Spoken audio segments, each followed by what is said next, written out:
Contacto, guardián de los cerros. Esta historia sucedió en las pampas de Santa Bárbara de Carhuacayán. Para ser más exactos, fue un sábado de enero de 1998.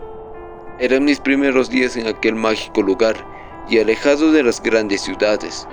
Un lugar con un misticismo asombroso. Yo tenía 18 años cuando fui a Socros.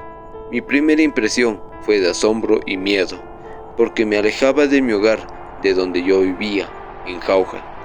Yo vivía ahí 12 años. Cuando llegamos, nos encontrábamos en una de las canteras donde mis tíos laboraban hace algún tiempo. Comento que yo era incrédulo con la existencia del condenado, carcacha o jarjaria, espíritus y lugares mágicos, ya que solo tenía noción de ello en mi colegio y no le tomaba mucha importancia del caso. Obviamente, todo ello se hallaba escrito en libros. En la primera oportunidad no hubo contratiempos o anécdotas que contar, solo caminar y conocer los alrededores y pastizales que crecían ahí en abundancia. De igual manera, la existencia de muchos animales salvajes que existían en aquel lugar y no vistas donde yo vivía. La primera vez que yo fui, mi estadía fue de una semana, la cual, culminando dicha fecha, debería volver a mi hogar. Cuando llegó ese momento, decidí retornar nuevamente y quedarme por más tiempo. Cuando volví en esta segunda ocasión, cambié algunos aspectos de mi forma de pensar hacia lo misterioso y lo mágico. Fue un sábado. Uno de mis tíos se animó a ir de caza de venado, ya que en aquel lugar abundaban. Nos levantamos a las 4 de la madrugada. Fuimos 3 personas, mis 2 tíos y yo. Partimos en dirección al lugar donde los venados comían, debido a que mis tíos conocían dicho lugar, pero yo no, porque la primera ocasión no vine aquí, tan solo daba vueltas alrededor de la cantera, cazando perdices. La madrugada era fría y oscura. Solo nos guiábamos por un pequeño camino entre los pastizales, conocidos como Uccha. No se escuchaba sonido alguno, solo la presencia de una tranquilidad inexplicable. A medio camino, el cielo empezó a dar sus primeros rayos de luz, facilitándonos el paso, y así pudimos avanzar un poco más rápido. Cuando llegamos a aquel lugar, era como un pequeño callejón semiplano, con sus lomas, pero en el centro de ello había una pequeña laguna, con muchas totoras en su interior, perdiéndose sus aguas por su vegetación. Para no exagerar, la dimensión de la laguna era como 2 canchas deportivas de losa, no muy grandes. Los cerros lo bordeaban.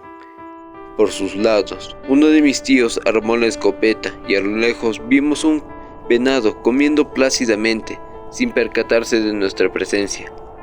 Mi otro tío planteó una estrategia para cazar dicho venado, la cual fue la siguiente.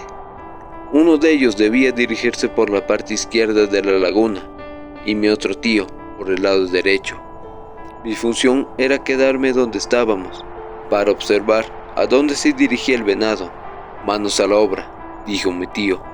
El cielo empezó a aclararse, pero aún así la visibilidad era mala. Cerca al punto de partida había un pequeño riachuelo de 1 metro de ancho. Uno de mis tíos cruzó sin dificultad. Me percaté que en el riachuelo había bastantes bagres, o sea, peces con bigote. Al parecer ahí abundaban. Vi que mis tíos se alejaban lentamente y se ocultaban en las totoras para no espantar al venado, y yo estaba al cuidado del animal, observándolo a la distancia. El venado seguía comiendo plácidamente, sin percatarse de nuestra presencia. A lo lejos veía mis tíos acercarse con la escopeta preparada para el disparo. Creo que le faltaba unos 30 metros de distancia, y a mi otro tío le faltaba un poco más.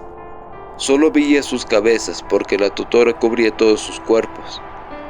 Fue en ese punto donde pasó todo, donde esperaba y cumplía mi papel de vigía.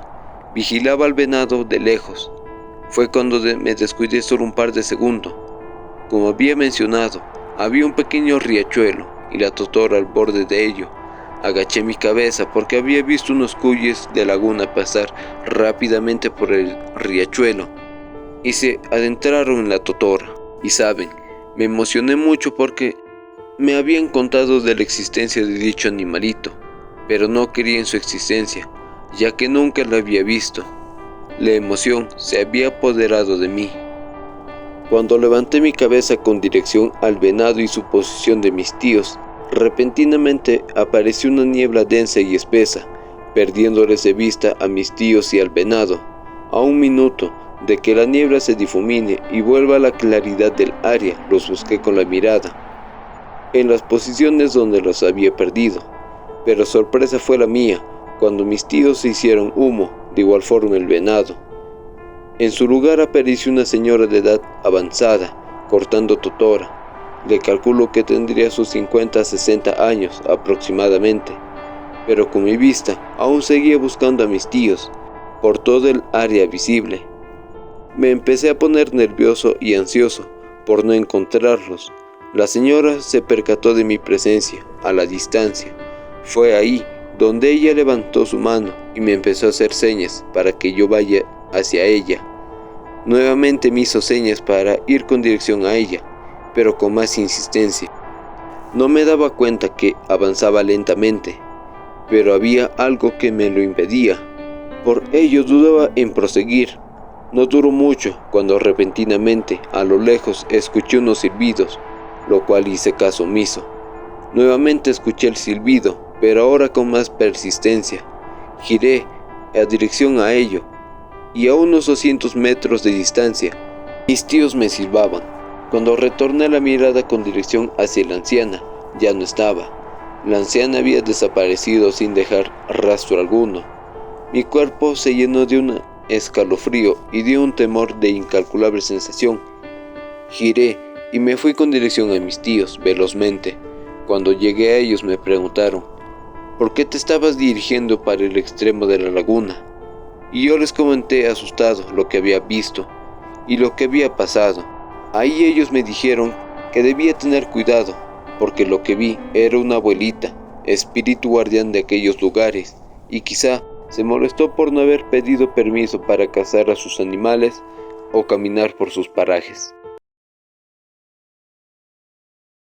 Aquí viene la enseñanza de aquella vivencia.